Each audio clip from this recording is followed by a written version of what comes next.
The reason why we make that comment is that her leadership has been undermined by this result quite clearly. She went from having a very strong lead and an expectation of possibly a triple-digit increase in seats for Conservatives in Parliament to a worse result, a hung Parliament. And given that the election was positioned as a referendum on her, vote for me and my team, Theresa May, that plus the sense of a lack of a majority for so-called hard Brexit has really undermined her leadership, though clearly the Conservative Party's best hope is that she stays on. Yes, you're saying new elections expected within 12 months. Listen, what we've seen with the Grenfell Towers developments, for example, and the subsequent controversy over the state of fire protection is that unexpected events can also happen to impact perceived political competence, legitimacy, and everything else. And these are unforecastable.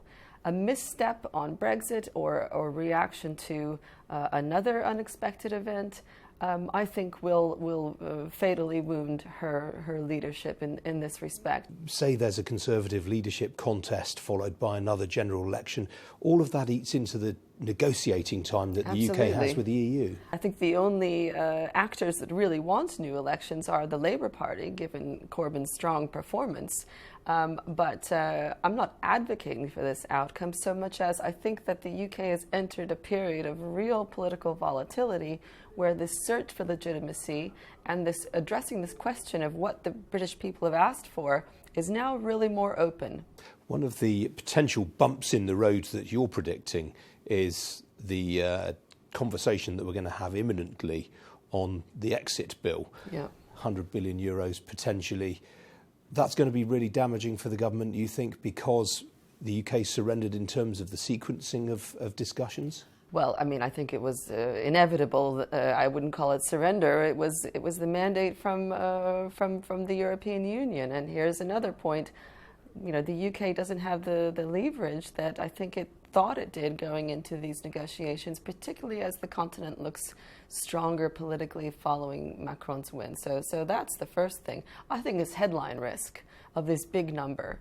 So what that much of these costs were already factored into the budget, and it's services and payments that the UK is required to make anyway. I think for the man on the street, this looks potentially ridiculous and unfair. And so I'm suggesting that the size of that bill might cause additional political blowback.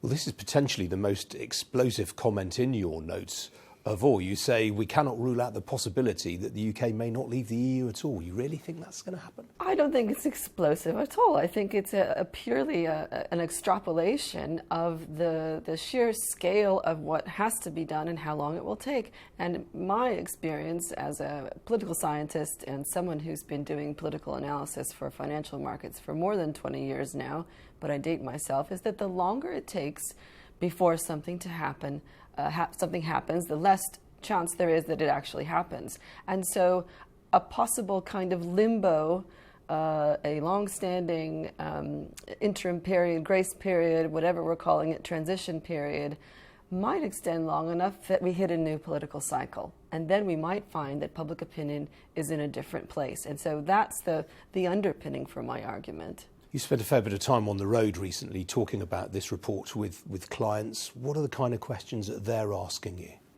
Well, I think that outside of the UK, there's great lack of understanding about what's happening. A request for a sort of decision tree about how all of this may work, because as we know ourselves here, being in the country and reading the papers every day, and in some of us, knowing more about the technicalities, it's incredibly complex. It's very bureaucratic.